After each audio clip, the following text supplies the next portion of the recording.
মুখ্যমন্ত্রী মমতা বন্দ্যোপাধ্যায়ের ওপর বেজায় চোটে নীতিশ কুমার। ইন্ডিয়া জোটের বৈঠকে বিরোধী শিবিরের প্রধানমন্ত্রীর মুখ হিসেবে হঠাৎই মল্লিকার্জুন খার্গের নাম প্রস্তাব করেন মমতা। সেই প্রস্তাবে সমর্থনও জানান দিল্লির মুখ্যমন্ত্রী অরবিন্দ কেজরিওয়াল।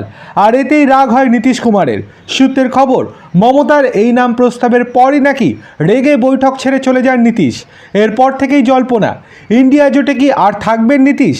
শুক্রবার জেডিইউর রাষ্ট্রীয় কার্যকারিণী এবং রাষ্ট্রীয় পরিষদের বৈঠক রয়েছে দিল্লিতে।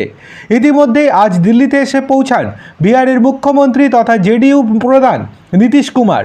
সূত্রের খবর, আসন্ন লোকসভা নির্বাচনে জেডিইউর প্রচারের স্ট্র্যাটেজি নিয়ে আলোচনার পাশাপাশি ইন্ডিয়া জোটে জেডিইউর কী অবস্থান হবে তা নিয়েও বৈঠক হবে। গত 18 ডিসেম্বর ইন্ডিয়া জোটের চতুর্থ বৈঠক ছিল।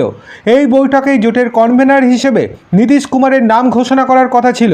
সেই ঘোষণা তো হয়নি, উল্টে বাংলার মুখ্যমন্ত্রী তথা তৃণমূল সুপ্রিমো মমতা বন্দ্যোপাধ্যায় হঠাৎই জোটের প্রধানমন্ত্রীর মুখ হিসেবে কংগ্রেস সভাপতি মল্লিকার্জুন খার্গের নাম ঘোষণা করে বসেন।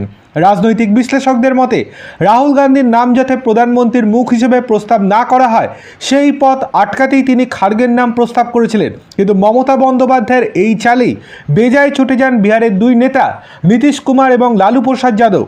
সূত্রের খবর, তারা জোটের বৈঠক শেষ হওয়ার আগেই বৈঠক ছেড়ে বেরিয়ে যান।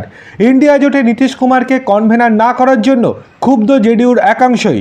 আগামীকালের বৈঠকে এই বিষয় নিয়ে গুরুত্বপূর্ণ আলোচনা হতে পারে। ওই বৈঠকেই সিদ্ধান্ত হতে পারে যে নীতিশ কুমারের দল আর ইন্ডিয়া জোটে থাকবে কি থাকবে না, থাকলেও জোটে তাদের অবস্থান কি হবে কালকের বৈঠকের পরেই জানা যাবে। সূত্রের খবর, আজই দলের কয়েকজন শীর্ষ নেতার সঙ্গে বৈঠক হতে পারে। এছাড়া কয়েকজন বিরোধী দলের নেতাদের সঙ্গেও বৈঠক করতে পারেন নীতিশ কুমার।